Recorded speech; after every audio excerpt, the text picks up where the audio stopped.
زبان میں شیر کے لیے اسد کا لفظ بھی ہے، فہد کا لفظ بھی ہے، 100 سے زیادہ الفاظ شیر کے لیے استعمال ہوتے ہیں. اتنی وسعت ہے اس زبان کے اندر. نبی علیہ السلام نے ارشاد فرمایا انا افصح العرب، کہ مجھے اللہ تعالیٰ نے عربی زبان میں بہت فصاحت عطا فرمائی. فصاحت اور بلاغت یہ کیا چیز ہوتی ہے؟ ذرا غور سے سنیے. سمجھ میں صاف آ جائے، فصاحت اس کو کہتے ہیں. سمجھ میں صاف آ جائے، فصاحت اس کو کہتے ہیں. اثر ہو سننے والے پر، بلاغت اس کو کہتے ہیں. تو عربی زبان ایسی ہے کہ سمجھ میں بھی بات آتی ہے اور بات کا دل کے اوپر اثر بھی ہوتا ہے. تو زبانوں میں سے بہترین زبان اللہ نے اپنے محبوب صلی اللہ علیہ وسلم کو عطا فرمائی. یہ ہے اللہ رب العزت کا انتخاب لاجواب. لوگ دنیا میں پیدا ہوتے ہیں، کوئی مشرق میں پیدا ہوا جی میں فجی کے ملک میں پیدا ہوا ہوں، کوئی مغرب میں پیدا ہوتا ہے جی کینیڈا میں پیدا ہوا، کوئی شمال میں کوئی جنوب میں. اللہ کے حبیب صلی اللہ علیہ وسلم کو اللہ رب العزت نے جزیرہ عرب میں پیدا فرمایا. آپ کبھی دنیا کا جغرافیہ سامنے رکھ کے دیکھیں تو جزیرہ عرب آپ کو 3 طرف سے پانی سے گھرا ہوا نظر آئے گا اور ایک طرف سے باقی زمین کے ساتھ جڑا ہوا نظر آتا ہے. جیسے انسان کا دل ہوتا ہے نا، کہ ایک طرف سے وہ جسم کے ساتھ جڑا ہوا ہوتا ہے اور لٹک رہا ہوتا ہے، باقی 3 طرف سے جسم سے کٹا ہوا ہوتا ہے کیونکہ اس نے دھڑکنا ہوتا ہے. جزیرہ عرب یوں محسوس ہوتا ہے جیسے پوری دنیا کا جغرافیائی دل اللہ نے بنا دیا ہے. اور واقعی جب تک دل زندہ رہتا ہے اس وقت تک انسان زندہ، جب دل کی موت آ جاتی ہے تو انسان مر جاتا ہے. یہی حال جزیرہ عرب کا ہے، بیت اللہ کا ہے. جب تک بیت اللہ سلامت رہے گا اس وقت تک دنیا سلامت رہے گی. حدیث مبارکہ میں ہے کہ قیامت کی نشانیوں میں سے آخری نشانی کہ لوگ بیت اللہ کو گرائیں گے اور اس کے بعد اللہ تعالیٰ پوری دنیا میں قیامت برپا فرما دیں گے. تو دیکھو جگہ کا انتخاب بھی کتنا خوبصورت تھا. اللہ رب العزت نے دنیا کو کے وسط میں آپ کو پیدا فرمایا. حدیث پاک میں آتا ہے کہ جب اللہ تعالیٰ نے اس دنیا کو بنایا تو اس سے پہلے یہاں پر پانی تھا. اس پانی کے اوپر ایک بلبلہ پیدا ہوا اور اس بلبلے کو اللہ نے پھیلا کے زمین بنا دیا. وہ اول عالم، وہ جگہ تھی اول عالم، عالم میں سب سے پہلے بننے والی. اور یہ وہ جگہ تھی جہاں آج بیت اللہ بنا ہوا ہے. تو اول عالم، وسط عالم، مرکز عالم، اللہ نے اس مرکز میں نبی علیہ السلام کو پیدا فرمایا مکہ مکرمہ میں. تو پیدائش کے لیے جو جگہ کا انتخاب کیا وہ بھی سب سے بہترین. اس جگہ کو کیوں منتخب کیا؟ آپ لوگ جانتے ہیں تالاب کے درمیان میں اگر کنکر پھینکا جائے نا تو جو لہریں وہاں سے پھیلتی ہیں وہ چاروں طرف کنارے تک پھیلتی چلی جاتی ہیں. اللہ نے اپنے حبیب صلی اللہ علیہ وسلم کو مکہ مکرمہ میں پیدا کیا. یہ جگہ اول عالم ہے، مرکز عالم ہے، وسط عالم ہے. یہاں سے ایمان کی کرنیں پھوٹیں گی اور یہ پوری دنیا کے اندر برابر پھیلتی چلی جائیں گی. پھر قبیلے کا انتخاب دیکھو، سب سے بہترین قبیلہ. اسماعیل علیہ السلام کی اولاد میں 44 قبیلے تھے. بنو ثقیف، بنو نذیر، بنو خزرج، بکر بن وائل. ایک قبیلہ تھا قریش، یہ کرش سے بنا ہے. کرش کہتے ہیں وہ جگہ جو حرکت نہ کرے، یعنی سٹیبل جگہ کو کہتے ہیں کرش. تو قریش کو قریش اس لیے کہا جاتا تھا کہ اس قبیلہ کے لوگ مستقل مزاج ہوتے تھے، وہ ڈھل مل یقین نہیں ہوتے تھے، بڑی بہترین قوت ارادی کے مالک ہوتے تھے، مستقل مزاج ہوتے تھے. تو اللہ تعالیٰ نے مستقل مزاج لوگوں کے قبیلے میں اپنے حبیب صلی اللہ علیہ وسلم کو پیدا فرمایا. پھر اس قبیلے کی بھی آگے کئی شاخیں بنتی ہیں. ایک شاخ تھی بنو ہاشم، یہ شاخ بہت مہمان نواز تھی اور پورے قریش میں ان کی عزت بہت زیادہ تھی جی، کہ وہ تو بڑے مہمان نواز لوگ ہیں۔ اللہ نے اپنے حبیب صلی اللہ علیہ وسلم کو بنو ہاشم میں پیدا فرمایا تو قبیلہ بھی بہترین اور قبیلے کی جو آگے شاخ تھی وہ بھی بہترین۔ پھر اللہ رب العزت نے اپنے محبوب صلی اللہ علیہ وسلم کے دادا کو منتخب فرمایا۔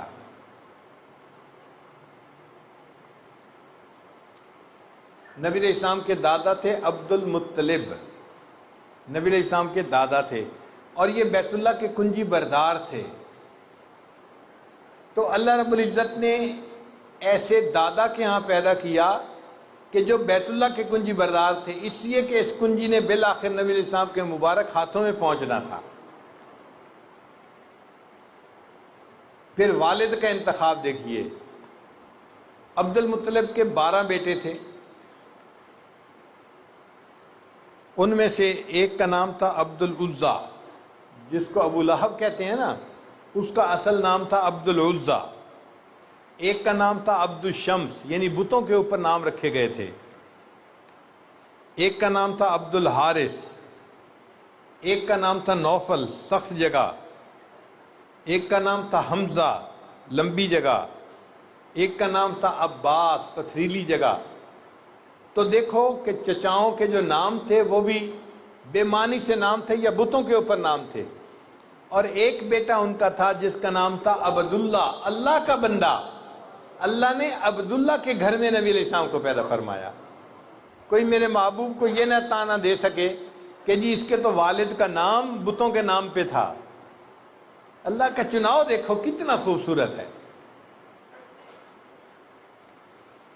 پھر والدہ کے قبیلے کا انتخاب، ایک قبیلہ تھا بنو ثقیف، شاخوں والا قبیلہ، ایک تھا بنو نذیر، کانٹوں والا قبیلہ، ایک تھا بنو زہرہ، تر و تازگی والا قبیلہ۔ پھول تر و تازہ ہوتا ہے نا تو اس کو زہرہ کہتے ہیں۔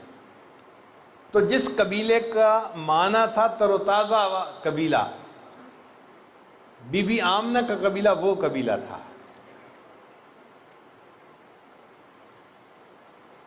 پھر دیکھیے عورتوں کے نام اس زمانے میں عجیب و غریب ہوتے تھے۔ بعض عورتوں کا نام تھا خنسا، بد شکل، حربا، لڑنے والی۔ مگر اللہ نے اپنے محبوب صلی اللہ علیہ وسلم کے لیے جو والدہ چنی تو والدہ کا نام کیا تھا؟ آمنہ، امن والی، امانت کا خیال رکھنے والی۔ تو ماں کا نام بھی بہترین نام، کوئی اس پہ بھی اعتراض نہیں کر سکتا کہ جی آقا صلی اللہ علیہ وسلم کی والدہ کا نام ایسا بے معنی سا نام تھا۔ نہیں، اللہ نے فرمایا کہ چونکہ یہ میرے محبوب صلی اللہ علیہ وسلم کو گود میں پالے گی اس لیے یہ امانت والی ہونی چاہیے، کہ امن والی ہونی چاہیے۔ آمنہ ان کا نام تھا۔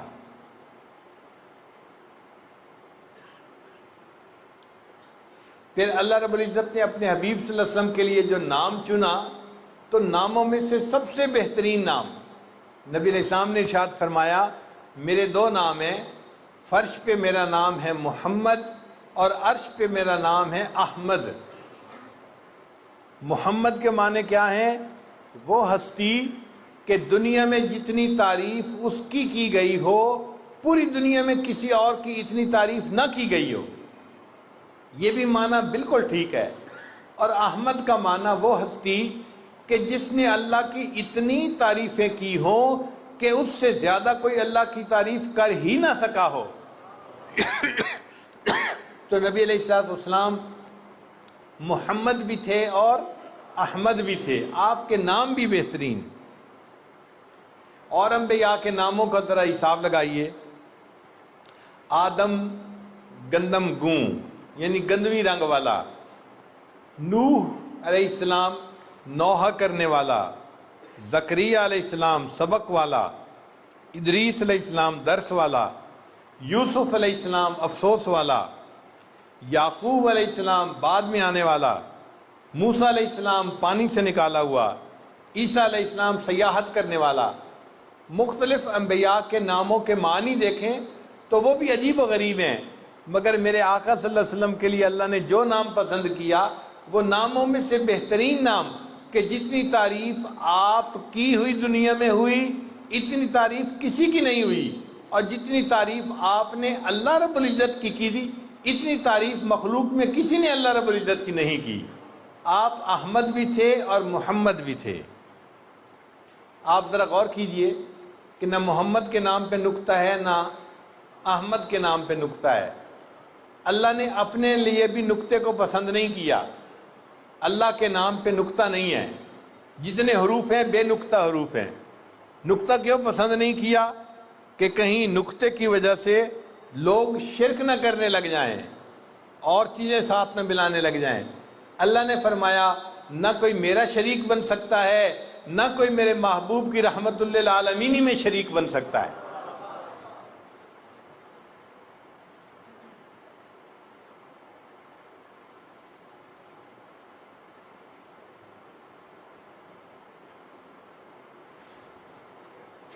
اب ایک مزے کی بات سنیے، ہم لوگ نماز پڑھتے ہیں نا تو ہم جو ارکان ادا کرتے ہیں ان ارکان کے ادا کرنے سے نبی علیہ الصلوۃ والسلام کے نام کا حرف لفظ بن جاتا ہے۔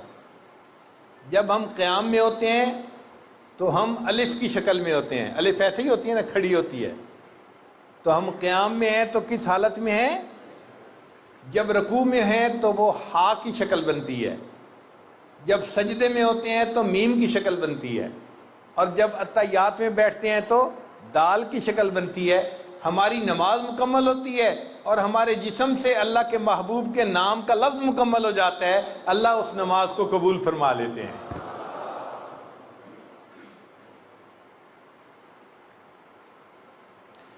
پھر محمد کا لفظ دیکھیں، محبت کا لفظ آپ اگر ادا کریں نا تو آپ کے ہونٹ 2 دفعہ ملیں گے آپس میں، محبت 2 دفعہ ہونٹ ملتے ہیں، اور اگر محمد کا لفظ ادا کریں تو بھی ہونٹ 2 دفعہ ملتے ہیں۔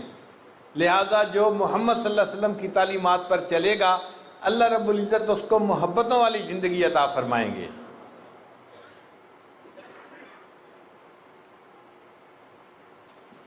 اب اور دیکھیے، دایا کے قبیلے کا انتخاب۔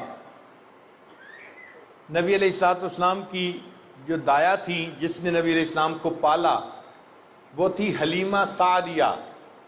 بنو سعد ایک قبیلہ تھا جو طائف کے قریب رہتا تھا۔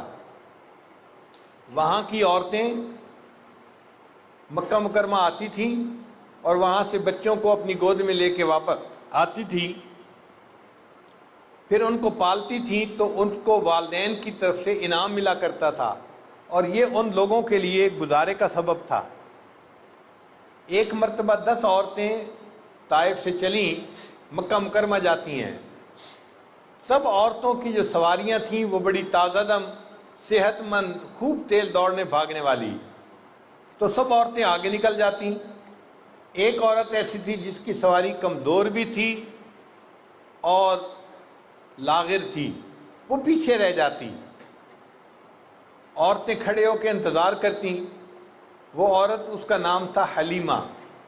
جب وہ پیچھے سے آ کے ملتی تو عورتیں پھر سفر کرتی، پھر سب کی سواری آگے نکل جاتی، حلیمہ کی سواری پیچھے رہ جاتی۔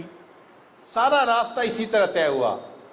جب آخری منزل تھی، یعنی اب آگے مکہ مکرمہ میں داخل ہونے کا وقت تھا، اس وقت ان عورتوں نے حلیمہ سے بات کی کہ حلیمہ، ہم جگہ جگہ ٹھہرتی آئی ہیں اور آپ کا انتظار کرتی آئی ہیں، اور اس میں ہمارا وقت بہت زیادہ لگ گیا ہے، دیر ہو رہی ہے، اب آپ ہمیں اجازت دیں، آپ جب بھی پہنچ جانا، ہم جاتی ہیں اور جا کے بچوں کو لے کے واپس جانا ہے، چونکہ واپسی کا بھی سفر کرنا ہے۔ حلیمہ نے اجازت دے دی۔ یہ 9 عورتیں مکہ مکرمہ میں آئیں اور انہوں نے وہاں پر جو بچے تھے امیر گھرانوں کے، ان کو اپنی گود میں لے لیا۔ جب حلیمہ سعدیہ پہنچی تو امیر گھرانوں کا کوئی بچہ نہیں تھا۔ حلیمہ نے پتہ کیا کوئی بچہ ہے جس کو میں اپنی گود میں لے سکتی ہوں۔ اسے بتایا گیا ہاں ایک بچہ ہے، مگر اس کے والد فوت ہو چکے، وہ یتیم بچہ ہے۔ تو حلیمہ کے دل پہ ذرا چوٹ پڑی کہ وہ اگر والد نہیں ہے تو بچے کو پالنے کا انعام تو مجھے پھر کوئی نہیں دے سکے گا، اگر ملا بھی تو تھوڑا ملے گا۔ تو حلیمہ ذرا افسردہ ہوئی۔ فرماتی ہیں کہ پھر میرے دل میں خیال آیا کہ میں ذرا بچے کی شکل تو دیکھوں کہ بچہ ہے کیسا۔ نبی علیہ السلام چارپائی کے اوپر لیٹے ہوئے تھے اور اوپر چادر ڈالی ہوئی تھی۔ حلیمہ کہتی ہے کہ جب میں نے وہ کپڑا ہٹا کے دیکھا تو وہ بچہ مجھے دیکھ کر مسکرایا، اور اس کی مسکراہٹ ایسی تھی کہ میں اس بچے کو اپنا دل ہی دے بیٹھی۔ میں نے دل میں سوچا حلیمہ تجھے پیسے تو نہیں ملیں گے، اس بچے کی مسکراہٹ تجھے ملے گی، یہ ساری دنیا سے بڑی نعمت ہے جو تجھے مل جائے گی۔ اب حلیمہ نے فیصلہ کر لیا کہ میں نے اس بچے کو گود میں لینا ہے۔ حلیمہ لینے کو تیار ہے اور اس کی والدہ بچے کی آمنہ وہ بچہ دینے کے لیے تیار ہے۔ اتنے میں اس بچے کے دادا بھی آ گئے، ان کا نام تھا عبد المطلب۔ حلیمہ نے کہا میں بچہ لینا چاہتی ہوں، میں گاؤں کی رہنے والی ہوں اور میں نے بستی میں کوئی ایسا خوبصورت بچہ نہیں دیکھا۔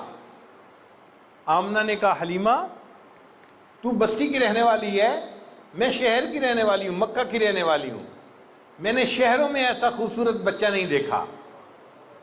عبد المطلب کھڑے سن رہے تھے، انہوں نے کہا حلیمہ تو نے کسی بستی میں ایسا خوبصورت بچہ نہیں دیکھا، اور آمنہ تو نے کسی شہر میں ایسا خوبصورت بچہ نہیں دیکھا، اور میں تو ملکوں کا سفر کرنے والا بندہ ہوں، اپنے قبیلے کا سردار ہوں، میں نے ملکوں میں ایسا خوبصورت بچہ نہیں دیکھا۔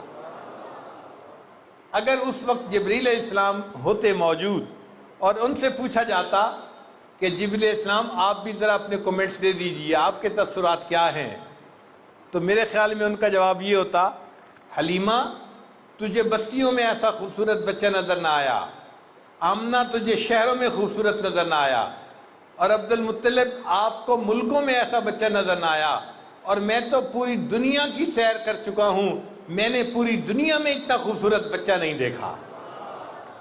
اور اگر اللہ رب العزت سے پوچھا جائے کہ اے کائنات کے مالک اور خالق آپ بھی بتا دیجئے اس بچے کے بارے میں آپ کیا فرماتے ہیں، تو اللہ کی طرف سے فرمان آ جاتا حلیمہ تو نے بستی میں ایسا خوبصورت بچہ نہیں دیکھا، آمنہ تو نے شہر میں خوبصورت بچہ نہیں دیکھا، عبد المطلب تو نے ملکوں میں ایسا خوبصورت نہیں دیکھا، اور جبرائیل تو نے پوری دنیا میں ایسا خوبصورت نہیں دیکھا، میں ساری مخلوق کا پیدا کرنے والا ہوں، میں تصدیق کرتا ہوں میں نے پوری کائنات میں ایسا خوبصورت بچہ نہیں دیکھا۔ چنانچہ حلیمہ نے بچے کو لے لیا اور اپنے خاوند کے پاس لے کر آئی۔ اب خاوند نے بچے کو اٹھا کے دیکھا اور وہ بھی بڑا خوش ہوا، کہنے لگا حلیمہ اس بچے کی مسکراہٹ ہمارے گھروں میں باہر لے آئے گی، تم نے بڑا اچھا سلیکشن کی ہے۔ اب اس نے حلیمہ کو اونٹ پہ بٹھایا، سواری پہ بٹھایا۔ جب حلیمہ بیٹھ گئی، سواری چلنے کے لیے تیار ہے، خاوند آگے بیٹھا تاکہ سواری کی لگام پکڑے اور اس کو چلائے۔ جیسے ہی خاوند آگے بیٹھا، سواری چلنے کے لیے تیار نہیں ہے، اٹھتی نہیں ہے۔ حلیمہ کے خاوند نے بڑی کوشش کی کہ میں سواری کو اٹھاؤں اور چلاؤں، لگام کھینچی، پاؤں مارے، سواری نہیں اٹھی۔ وہ بڑا حیران، سواری کیوں نہیں اٹھ رہی؟ جیسے ہی نیچے اترا، سواری چلنے کے لیے پھر تیار ہے۔ پھر اس نے دوسری مرتبہ کوشش کی، پھر یہی۔ جب خاوند نہیں بیٹھتا تو سواری چلنے کے لیے تیار ہے، جب بیٹھتا ہے تو سواری چلتی نہیں ہے۔ جب 2-3 ٹرائیاں کیں اور بات نہ بنی تو حلیمہ کے دل میں بات آئی، اس نے کہا اپنے خاوند کو کہ دیکھیں جب میں بیٹھی ہوتی ہوں نا تو یہ بچہ آگے ہوتا ہے، سواری چلنے کے لیے تیار ہوتی ہے، آپ بیٹھتے ہیں آپ کی پشت اس بچے کی طرف ہو جاتی ہے، سواری چلنے سے انکار کر دیتی ہے۔ آپ ایسا کریں کہ مجھے آگے بٹھائیں تاکہ بچہ آگے رہے، سواری چل پڑے گی۔ حلیمہ کی تجویز پر خاوند نے ایسا ہی کیا۔ اللہ کی شان دیکھے، حلیمہ سواری کو لے کر، بچے کو لے کر بیٹھی اور سواری نے چلنا شروع کر دیا۔ چلنا کیا تھا، سواری تیزی سے بھاگ رہی تھی۔ بھاگتے بھاگتے ایک ایسا بھی وقت آیا کہ حلیمہ کی سواری باقی عورتوں کی سواریوں سے آگے بڑھنے لگی۔ اب عورتیں حیران ہیں، پوچھ رہی ہیں حلیمہ کیا تم نے سواری کو تبدیل کر لیا؟ حلیمہ نے جواب دیا میں نے سواری کو تبدیل نہیں کیا، سواری کا سوار تبدیل ہو گیا ہے۔ اس کی وجہ سے اب میری سواری طاقتور بن گئی ہے اور یہ تیز بھاگ رہی ہے۔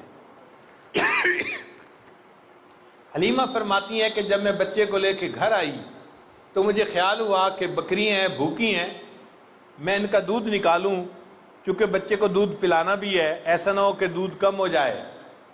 تو فرماتی ہیں کہ میں نے اپنی بکریوں کا دودھ نکالنا شروع کیا، دودھ ختم ہونے کو نہیں آتا تھا، حتیٰ کہ پورے گھر میں جتنے برتن تھے سارے برتن بھر لیے، بکریوں کے تھنوں میں دودھ ابھی بھی باقی تھا۔ خامن نے دیکھا تو کہنے لگا حلیمہ تو کسی بہت ہی بابرکت بچے کو لے کے آئی ہے کہ جس کی وجہ سے ہماری بکریوں نے اتنا دودھ دینا شروع کر دیا۔ اللہ کے محبوب صلی اللہ علیہ وسلم جہاں گئے برکتیں ہی برکتیں، رحمتیں ہی رحمتیں۔ حلیمہ کہتی ہے کہ جب ہمارے گھر میں دودھ کا یہ عالم دیکھا تو ہمسائے کی عورتیں آتی اور مجھ سے پوچھتی حلیمہ آپ بکریاں کس جگہ چراتی ہیں؟ ہو سکتا ہے وہاں کے گھاس میں کوئی تاثیر ہو کہ بکریاں زیادہ دودھ دیتی ہیں، ہمیں جگہ کا نام بتاؤ، ہم بھی بکریوں کو وہیں چرائیں گی تاکہ ہمارے گھروں میں بھی دودھ زیادہ ہو جائے۔ قبیلے کے لوگ بکریاں وہیں چراتے تھے مگر ان کی بکریاں اتنا دودھ نہیں دیتی تھیں جتنا حلیمہ کے گھر کی بکریاں دودھ دیتی تھیں۔ نبی علیہ السلام جہاں تھے اللہ نے وہاں پر رزق کی اتنی فراوانی کر دی تھی۔ حلیمہ کی ایک بیٹی تھی، اس کا نام تھا شیمہ، وہ بکریاں چرانے جاتی تھی، اس کی عمر کوئی 15-16 سال کے قریب ہوگی، جوان العمر بچی تھی۔ ایک دن شیمہ بکریوں کو چرانے کے لیے نہیں لے کے گئی، کوئی دن کے 10 بجے کا وقت ہو گیا، 11 بجے کا۔ ماں نے پوچھا بیٹی آج بکریوں کو لے کے نہیں گئی، کیا وجہ ہے؟ اس نے کہا امی بکریاں زیادہ ہیں اور مجھے ان کو سنبھالنے کے لیے ان کے پیچھے بہت بھاگنا پڑتا ہے، میں اکیلی ہوتی ہوں، تھک جاتی ہوں، مجھ سے یہ مشقت برداشت نہیں ہوتی، میرے ساتھ کسی اور کو بھی بھیجیں تو میرے لیے بکریاں چرانی آسان ہو جائیں۔ ماں نے کہا بیٹی تیرا باپ بھی بوڑھا ہے، بیمار ہے، اور میں بھی بوڑھی ہوں، بیمار ہوں، ہم دونوں تو بکریاں چرا نہیں سکتے، اس کے پیچھے بھاگ نہیں سکتے، گھر میں تو ہی جوان بیٹی ہے، یہ کام تجھے ہی کرنا پڑے گا، جاؤ بکریوں کو چراؤ۔ شیمہ کہنے لگی اچھا اماں اگر مجھے بکریاں چرانے کے لیے بھیجنا ہے نا تو یہ چھوٹے بھائی محمد کو میرے ساتھ بھیج دیجئے۔ ماں نے کہا بیٹا تم بکریاں چراؤ گی یا بھائی کو سنبھالو گی؟ اس نے کہا امی میں بھائی کو بھی سنبھال لوں گی، بکریاں بھی چرا لوں گی۔ بیٹی بات سمجھ میں نہیں آتی، تو کیوں ضد کر رہی ہے بھائی کو لے جانے کے لیے؟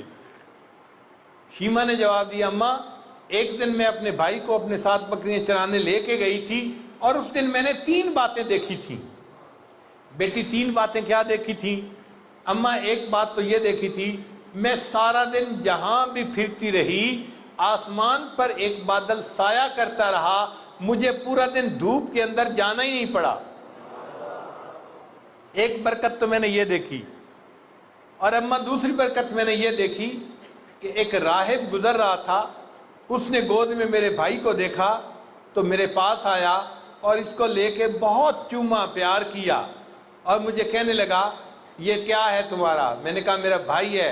اس نے کہا کہ تمہارا یہ بچہ بھائی آنے والے وقت میں بہت بڑی شخصیت بنے گا، میں اس میں ایسی نشانیاں دیکھ رہا ہوں کہ یہ نشانیاں ہم نے تورات اور انجیل کے اندر پڑھی ہوئی ہیں۔ اماں مجھے اپنے بھائی کی تعریف بڑی اچھی لگی کہ لوگ بھی اس کی تعریف کرتے ہیں۔ اور اماں ایک تیسری بات میں نے اور دیکھی۔ بیٹا کیا دیکھی؟ اماں میں بھائی کو گود میں لے کے گئی اور ایک جگہ پر بکریوں کو چرنے کے لیے چھوڑ دیا اور بھائی کو لے کے میں بیٹھ گئی اپنی گود میں۔ اماں میں نے دیکھا میری بکریوں نے جلدی جلدی گھاس کو چر لیا، اور گھاس چرنے کے بعد یہ بکریاں آئیں اور میرے بھائی کے گرد ایک دائرہ بنا کر بیٹھ گئیں۔ اماں باقی سارا وقت میں بھی بھائی کا چہرہ دیکھتی رہی اور میری بکریاں بھی میرے بھائی کا چہرہ دیکھتی رہی، مجھے بکریوں کے پیچھے بھاگنے کی ضرورت ہی نہیں پڑی۔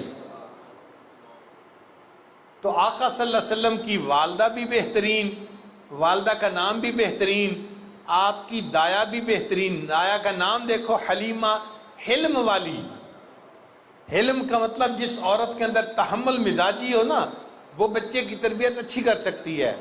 جن عورتوں کے اندر غصہ ہو، وہ چھوٹے معصوم بچے کو بھی جھڑک دیتی ہیں، تھپڑ لگا دیتی ہیں، سختی کرتی ہیں۔ اللہ نے فرمایا نہیں، میں نے اپنے محبوب صلی اللہ علیہ وسلم کے لیے جس دایا کا انتخاب کرنا ہے وہ بڑی حلم والی عورت ہوگی، لہذا نہ بچے کو ڈانٹے گی، نہ اس بچے کو کوئی بات کرے گی، بلکہ بڑے حلم کے ساتھ اس بچے کی وہ جو ہے وہ پرورش کرے گی، اور میرا بچہ اس حلیمہ کی گود میں پرورش پائے گا۔ کسی شاعر نے حلیمہ کے بارے میں بڑے اچھے اشعار کہے ہیں، فرماتے ہیں حلیمہ میں تیرے مقدرہ تو صدقے، حلیمہ میں تیرے مقدرہ تو صدقے، تو مدنی دا جھولا جھلیندی بھی ہوسیں، اے سونے دے مکھڑا نورانی نورانی، تو تکدی تا رہی ہیں چمیندی بھی ہوسیں۔ کہ محبوب صلی اللہ علیہ وسلم کے نورانی مکھڑے کو تو دیکھتی تو تھی، حلیمہ کتنی خوش نصیب ہے، تو اس پیارے مکھڑے کو چومتی بھی ہوگی محبت کے ساتھ۔ حلیمہ میں تیرے مقدرہ تو صدقے، تو مدنی دا جھولا جھلیندی بھی ہوسیں، یہ سونے دا مکھڑا نورانی نورانی، تو تکدی تا رہی ہیں چمیندی بھی ہوسیں، اے عرشاں دا چن ہے کھلونا بھی جس دا، تو اس بے مثل نو کھڈیندی بھی ہوسیں۔ کہ جس کے لیے آسمان کا چاند اللہ نے کھلونا بنا دیا، اس عظیم ہستی کو تو اپنے ہاتھوں میں کھلاتی ہوگی۔ انگلی نہ پا کے تو ویڑے دے اندر، خدا دے سجن نو ٹریندی بھی ہوسیں۔ بچہ جب چلنا سیکھتا ہے نا تو ماں انگلی پکڑ کے اس کو قدم اٹھانا سکھاتی ہے، تو وہ کہتے ہیں کہ انگلی نہ پا کے تو ویڑے دے اندر، خدا دے سجن نو ٹریندی بھی ہوسیں، نوا کے سجا کے تے کجلا بھی پا کے، نوا کے سجا کے تے کجلا بھی پا کے، تو تھوڑی ہلا کے ہسیندی بھی ہوسیں۔ ماں بچے کو جب تیار کرتی ہے نا تو اس کی تھوڑی کو ہلا کے کہتی ہے بچہ ذرا ہنس کے مسکرا کے دکھاؤ، تو اللہ کے محبوب صلی اللہ علیہ وسلم کو کہتی ہوگی کہ مسکرا کے دکھاؤ، اور میرے آقا صلی اللہ علیہ وسلم کا مسکراتا ہوا چہرہ تو دیکھتی ہوگی۔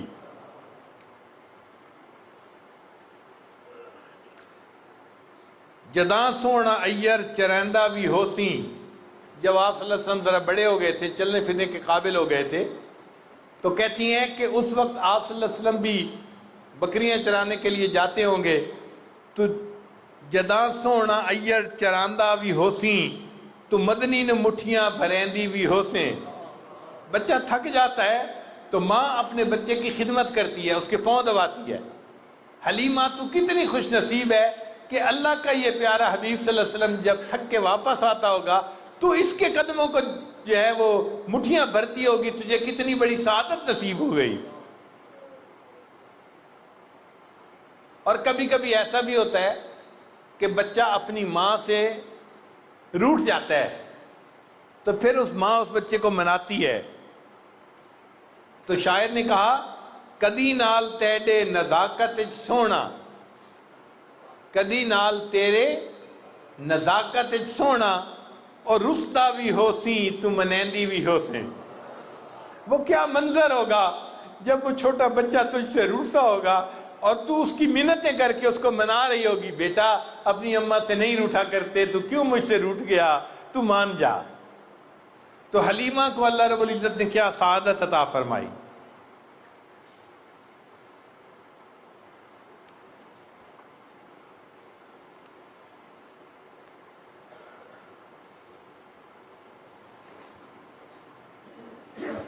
پھر نبی علیہ السلام نے اپنے حبیب صلی اللہ علیہ وسلم کے لیے جو بیویوں کا انتخاب کیا وہ بھی کائنات میں سب سے اعلیٰ عورتیں تھیں، اور اس کی گواہی کوئی بندہ نہیں دے رہا، بندے تو دیتے ہی ہیں، بندوں کا پروردگار اللہ رب العزت گواہی دے رہا ہے۔ اللہ نے فرمایا یا نساء النبی لستن کاحد من النساء، اے نبی علیہ السلام کی بیوی ہو، تم عام عورتوں کی طرح نہیں ہو۔ مقصد کہنے کا کیا تھا کہ تمہاری جیسی کوئی اور عورت اس دنیا میں موجود ہی نہیں ہے۔ تو اللہ نے محبوب صلی اللہ علیہ وسلم کی بیویوں کی تعریف فرمائی کہ ایسی عورت دنیا میں کوئی اور ہے نہیں جیسے میرے محبوب کی، چنانچہ ان کی بیویوں کے ناموں کا ذرا خیال کر لیجئے. خدیجہ حاجیوں کی خدمت کرنے والی، سودا آرام دینے والی، عائشہ عیش دینے والی، حفصہ رات کو عبادت کرنے والی، میمونہ بختوں والی، صفیہ چنی ہوئی منتخب کی ہوئی، زینب استغفار کرنے والی، ام سلمہ سلامتی والی، ام حبیبہ پیار کرنے والی. تو نبی علیہ السلام کی بیویوں کے ناموں کے معنی بتا رہے ہیں کہ اللہ نے ان کو ایسی صفات عطا فرمائی تھیں جو صفات دوسری عورتوں میں نہیں تھیں. تو محبوب صلی اللہ علیہ وسلم کو جو بیویاں دی گئیں، اللہ نے وہ کائنات میں سب سے زیادہ بہترین عورتوں کو چنا اور اپنے محبوب صلی اللہ علیہ وسلم کی بیویوں کے لیے. اتنی نیک اور پاک دامن تھیں کہ ایک وقت آیا کہ آپ صلی اللہ علیہ وسلم کی ایک بیوی کے اوپر منافقین نے بہتان لگا دیا. دنیا میں بہتان لگتے ہیں اور اس بہتان کی صفائی دوسرے لوگ دیتے ہیں. چنانچہ یوسف علیہ السلام پر بہتان لگا تو ایک چھوٹے بچے سے اللہ نے گواہی دلوائی. بچے نے گواہی دی کہ یوسف علیہ السلام تو پاک دامن ہے. بی بی مریم پر بہتان لگا، اللہ تعالیٰ نے عیسیٰ علیہ السلام کے ان کی گواہی دلوائی.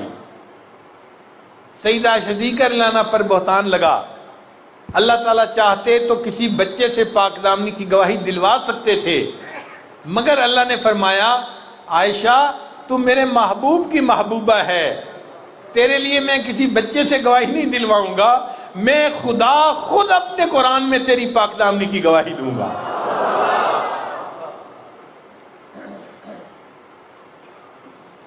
پھر نبی علیہ السلام کے 3 بیٹے تھے. ایک کا نام تھا قاسم، تقسیم کرنے والا، برکتوں کو تقسیم کرنے والا. ایک کا نام تھا طیب طاہر، پاکیزگی والا. ایک کا نام تھا ابراہیم، بزرگی والا. تو دیکھو بیٹوں کے نام بھی کتنے پیارے ہیں. نبی علیہ السلام نے ارشاد فرمایا اگر میرے بعد کوئی نبی آنا ہوتا تو اللہ تعالیٰ میرے بیٹے کو نبوت عطا فرماتے، لیکن میرے بعد کوئی نبی نہیں آئے گا. تو ختم نبوت کا مقام اللہ نے کس کو عطا فرمایا؟ اپنے حبیب صلی اللہ علیہ وسلم کو عطا فرمایا. اس لیے نبی علیہ السلام کے تشریف لے جانے کے بعد جو کوئی دنیا میں نبی ہونے کا دعویٰ کرے گا وہ جھوٹا ہوگا، کذاب ہوگا، دجال ہوگا.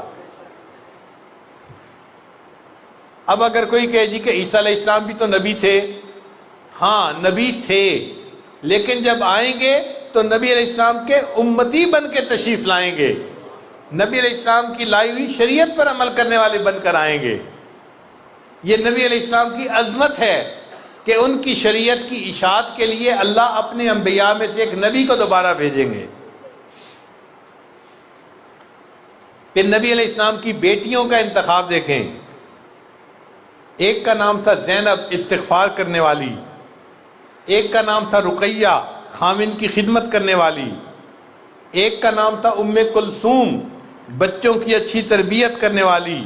اور ایک کا نام تھا فاطمہ، دوزخ سے بری اور آزاد ہونے والی. نبی علیہ السلام نے فرمایا کہ میری بیٹی فاطمہ کو اللہ تعالیٰ نے جنت کی خواتین کا سردار بنا دیا ہے. تو بیٹی بھی دیکھو اللہ نے کیسی عطا فرمائی. نبی علیہ السلام سیدہ فاطمہ الزہرا رضی اللہ تعالیٰ عنہ سے بہت محبت فرماتے تھے. جب وہ تشریف لاتی تھیں تو نبی علیہ السلام اٹھ کر استقبال کرتے تھے. ایک مرتبہ سیدہ فاطمہ الزہرا رضی اللہ تعالیٰ عنہ نے 4 روٹیاں بنائیں، ایک حضرت علی رضی اللہ عنہ کے لیے، ایک اپنے لیے، ایک سیدنا حسن رضی اللہ عنہ کے لیے، ایک سیدنا حسین رضی اللہ عنہ کے لیے. اب باقی 3 نے تو اپنی اپنی روٹیاں کھا لیں. جب سیدہ فاطمہ الزہرا رضی اللہ تعالیٰ عنہ نے کھانا شروع کیا تو دل میں خیال آیا فاطمہ آپ تو کھانا کھا رہی ہیں، پتہ نہیں آپ کے ابا حضور کو کچھ کھانے کو ملا یا نہیں ملا. تو سیدہ فاطمہ الزہرا رضی اللہ تعالیٰ عنہ نے آدھی روٹی کھا لی اور باقی آدھی روٹی اپنے والد گرامی کے لیے تحفے کے طور پر بچا لی، اپنی چادر کے کونے میں لپیٹ لی اور نبی علیہ السلام کو ملنے کے لیے حاضر خدمت ہوئی. نبی علیہ السلام نے استقبال کیا. بیٹی فاطمہ کیسے آنا ہوا؟ اب حضور میں آپ کے لیے آدھی روٹی ہدیہ اور تحفہ لے کر آئی ہوں کہ پتہ نہیں آپ نے کچھ کھایا یا نہیں کھایا. نبی علیہ السلام نے اس تحفے کو قبول کیا. حدیث پاک میں آتا ہے کہ اللہ کے محبوب صلی اللہ علیہ وسلم نے اس میں سے ایک لقمہ روٹی کا توڑا اور اپنے منہ میں ڈالا اور فرمایا فاطمہ قسم ہے اس پروردگار کی جس کے قبضے میں میری جان ہے، آج 3 دن گزر گئے تیرے والد کے منہ میں روٹی کا لقمہ نہیں گیا. ایسی محبت کرنے والی بیٹی تھی. اللہ ایسی بیٹی ہر کسی کو عطا فرمائے. تو بیٹیاں بیٹیوں میں سے بہترین، بیویاں عورتوں میں سے بہترین. پھر نبی علیہ السلام کو اللہ نے جو دوست دیے وہ دوستوں میں بہترین. نبی علیہ السلام نے فرمایا میرے 2 وزیر دنیا میں ہیں اور 2 وزیر آخرت میں ہیں. دنیا میں میرے 2 وزیر ابو بکر اور عمر ہیں اور آخرت میں میرے 2 وزیر جبرائیل اور میکائیل ہیں. آپ دیکھو کسی کے دوست ایسے ہو سکتے ہیں؟ سیدنا صدیق اکبر عنہ کیسے دوست تھے؟ دوستی نبھائی کہ نہیں نبھائی؟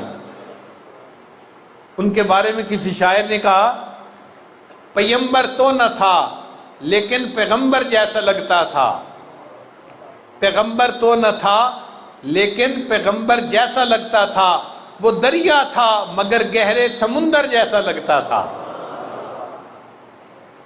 اور حضرت عمر رضی اللہ تعالیٰ عنہ تو اسلام کی شان و شوکت بڑھانے والے. محبوب صلی اللہ علیہ وسلم نے ان کے لیے دعائیں مانگی اور اللہ نے ان کو اسلام عطا فرما دیا. تو جیسے محبوب کے ساتھی دنیا میں کسی کو ایسے ساتھی نہیں ملے ہوں گے. ابراہیم علیہ السلام اللہ تعالیٰ نے موسیٰ علیہ السلام کو بھی ساتھی دیے تھے، لیکن وہ ایسے ساتھی تھے کہ جب ایک موقع پہ جانا پڑا اور موسیٰ علیہ السلام نے انہیں کہا کہ بھئی آؤ بستی میں داخل ہو جائیں، اللہ نے حکم دیا ہے. کہنے لگے اذهب انت وربك فقاتلا انا هاهنا قاعدون. آپ جائیں اور آپ کا پروردگار جائیں ان سے لڑنے کے لیے، ہم تو یہاں بیٹھے ہوئے ہیں. تو موسیٰ علیہ السلام کے ساتھیوں نے ان کا ساتھ چھوڑ دیا ایسے موقع پہ. حضرت عیسیٰ علیہ السلام کو بھی ساتھی ملے حواری، اور عیسیٰ علیہ السلام کو انہیں سمجھانا پڑا کہ من انصاری الی اللہ، اے میرے ساتھیوں تم میں سے کون ہے جو اللہ کے لیے میرا مددگار بن جائے. ان کو کہنا پڑا. لیکن نبی علیہ السلام کو اللہ نے جو ساتھی دیے نہ انہوں نے انکار کیا نہ ان کو سمجھانے کی ضرورت پیش آئی، بلکہ انہوں نے ایسا ساتھ نبھایا کہ نبی علیہ السلام نے فرمایا ابو بکر میں نے دنیا میں سب کے احسانات کے بدلے چکا دیے، تو نے میرے اوپر اتنے احسانات کیے ہیں، تیرا بدلہ قیامت کے دن اللہ چکائیں گے. تو نبی علیہ السلام کے دوست بھی بہترین. پھر نبی علیہ السلام کو اللہ نے کتاب عطا فرمائی قرآن مجید، وہ کتابوں میں بہترین. تورات، انجیل اور زبور یہ بھی اللہ تعالیٰ کی طرف سے بھیجی گئی کتابیں ہیں، مگر وہ کتابیں تھیں، صحیفے پہ لکھی ہوئی چیز تھی. اس کی مثال اس طرح سمجھیں، ایک ہوتا ہے میسج، وہ لفظوں میں لکھا ہوا آ جاتا ہے. ایک ہوتا ہے وائس میسج کہ آواز آتی ہے کسی کی.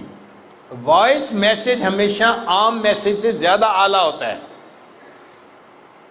تو جو پہلی کتابیں تھیں وہ ریٹن میسیجز تھے اللہ کی طرف سے جو آئے تھے انبیاء کے اوپر، اور جو قرآن مجید ہے یہ کلام اللہ ہے. یہ کیا ہے؟ کلام اللہ ہے. کتاب اللہ بھی ہے، کلام اللہ بھی ہے. اس لیے اللہ کے کلام ہونے کی نسبت کی وجہ سے اس کتاب کو باقی کتابوں پر فضیلت حاصل ہے. نبی علیہ السلام نے فرمایا تبرک بالقرآن فإنہ کلام اللہ، قرآن سے برکت حاصل کرو، یہ اللہ کا کلام ہے. اللہ بھی برکت والے، ان کا نام بھی برکت والا، ان کا کلام بھی برکت والا. تبارک اسم ربک قرآن مجید میں ہے، اللہ کا نام برکت والا ہے. تبارک اسم ربک، برکت والا ہے نام تیرے رب کا. تو اللہ کا نام بھی برکت والا، اللہ کی ذات بھی برکت والی. تبارک الذی بیدہ الملک، برکت والی ہے وہ ذات جس کے ہاتھ میں ملک اور سلطنت ہے. تو نام بھی برکت والا، اللہ کی ذات بھی برکت والی، اور اللہ کا کلام بھی برکت والا، قرآن مجید بھی برکت والا، تو دیکھیں برکتیں ہی برکتیں۔ اور اللہ کا قرآن اللہ نے اپنے حبیب صلی اللہ علیہ وسلم کو عطا کیا، تو کتابوں میں سے بہترین کتاب اللہ نے اپنے حبیب صلی اللہ علیہ وسلم کو عطا فرمائی۔ پھر اللہ نے باقی انبیاء کو بھی دین عطا فرمائے، لیکن وہ دین کامل دین نہیں تھے۔ اللہ نے اپنے حبیب صلی اللہ علیہ وسلم کو دین عطا فرمایا اور فرمایا وَأَتْمَمْتُ عَلَيْكُمْ نِعْمَتِي، اے میرے محبوب صلی اللہ علیہ وسلم میں نے آپ پر اپنی نعمت کو مکمل کر دیا، وَرَضِيتُ لَكُمُ الْإِسْلَامَ دِينًا، اور میں نے تمہارے لیے دین اسلام کو پسند کر لیا۔ تو جو دین ملا وہ بھی دینوں میں سب سے بہترین دین، کتاب ملی وہ کتابوں میں سے بہترین، جو ساتھی ملے ساتھیوں میں بہترین، جو بیویاں ملی وہ بیویوں میں بہترین، جو اولاد ملی اولاد میں سے بہترین، جو نبی علیہ الصلوۃ والسلام کو اللہ نے شخصیت عطا فرمائی وہ شخصیتوں میں بہترین۔ اللہ تعالیٰ نے اپنے نبی صلی اللہ علیہ وسلم کو وہ خوبصورتی عطا فرمائی، وہ جمال عطا فرمایا کہ ایسا جمال کائنات میں کسی اور کو عطا نہیں ہوا۔ نبی علیہ السلام نے ارشاد فرمایا میرے بھائی یوسف سبی تھے اور میں ملی ہوں۔ سبی کہتے ہیں گورا چٹا، بعض لوگوں کا رنگ بڑا گورا چٹا ہوتا ہے، ضروری نہیں ہوتا وہ خوبصورت بھی ہوں، نقشنین بھی خوبصورت ہوں۔ نقشنین کی خوبصورتی الگ چیز ہے، رنگ کا سفید ہونا یہ الگ چیز ہے۔ نبی علیہ السلام نے فرمایا کہ میں ملی ہوں۔ ملی کا کیا مطلب؟ نمکین چہرہ۔ نمکین چہرہ کس کو کہتے ہیں؟ کہ جس کو بار بار دیکھنے کو دل کرے، بار بار دیکھنے کو دل کرے، دل ہی نہ بھرے جس سے۔ تو یوسف علیہ السلام کے حسن میں اور ہمارے آقا صلی اللہ علیہ وسلم کے حسن میں یہ فرق تھا کہ یوسف علیہ السلام سبی تھے، ان کے اوپر کسی کی نظر ٹکتی نہیں تھی، اور میں کہ آقا صلی اللہ علیہ وسلم ملی تھے، ان پر جو نظر پڑ جاتی تھی نظر ان سے ہٹتی نہیں تھی۔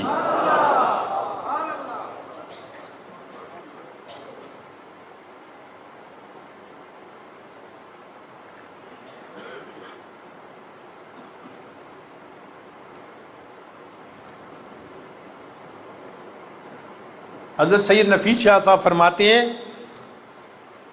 واللیل سیاہی زلفوں کی چہرہ والضحا اس کا، واللیل سیاہی زلفوں کی چہرہ والضحا اس کا، سارے جہاں کا پیارا ہے آپ محب ہے خدا اس کا، رب نے بنایا جب اس کو خود آپ کہا سبحان اللہ۔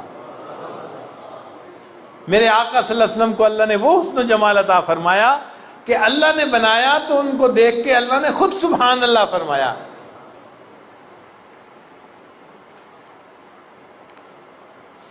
حضرت سید نفیس شاہ صاحب فرماتے ہیں اے رسول امی خاتم المرسلین تجھ سا کوئی نہیں، تجھ سا کوئی نہیں، اے رسول امی خاتم المرسلین تجھ سا کوئی نہیں، تجھ سا کوئی نہیں، ہے عقیدہ یہ اپنا بصدق و یقین، تجھ سا کوئی نہیں، تجھ سا کوئی نہیں، بزم کونین پہلے سجائی گئی، پھر تیری ذات منظر پہ لائی گئی، سید الاولی سید الآخری تجھ سا کوئی نہیں، تجھ سا کوئی نہیں، دست قدرت نے ایسا بنایا تجھے، جملہ اوصاف سے ہے سجایا تجھے، اے ازل کے حسین اے ابد کے حسین تجھ سا کوئی نہیں، تجھ سا کوئی نہیں، کوئی بتلائے کیسا سراپا لکھوں، کوئی ہے وہ کہ جس کو میں تجھ سا لکھوں، توبہ توبہ نہیں کوئی تجھ سا نہیں، تجھ سا کوئی نہیں، تجھ سا کوئی نہیں،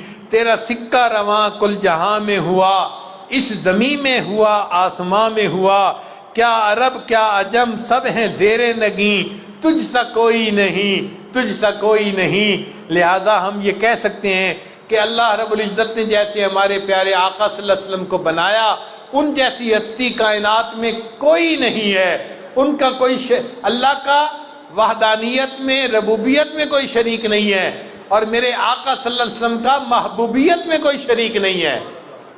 اللہ بھی وحدہ لا شریک ہیں، میرے آقا صلی اللہ علیہ وسلم بھی وحدہ لا شریک ہیں۔ کتنے خوش نصیب ہیں ہم، اللہ رب العزت نے ہمیں ایسے آقا صلی اللہ علیہ وسلم کی امت میں پیدا کیا آج ہم ان کا کلمہ پڑھتے ہیں، ان کا نام لیتے ہیں اور اپنے دلوں کو ان کے نام سے ہم آرام پہنچاتے ہیں۔ اللہ تعالیٰ ہمیں ساری زندگی اپنے پیارے آقا صلی اللہ علیہ وسلم کی سچی محبت عطا فرمائے، اور قیامت کے دن اپنے آقا صلی اللہ علیہ وسلم کے قدموں میں اللہ رب العزت ہمیں کھڑا ہونے کی توفیق عطا فرمائے۔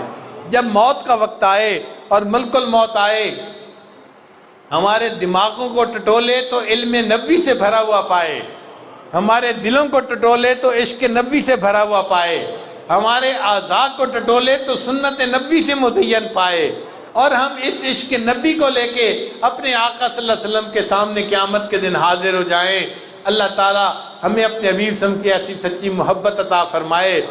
عجب چیز ہے عشق شاہ مدینہ، یہی تو ہے عشق حقیقی کا زینہ۔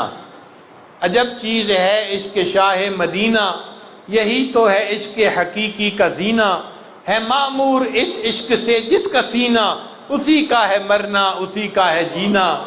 وآخر دعوانا ان الحمدللہ رب العالمین۔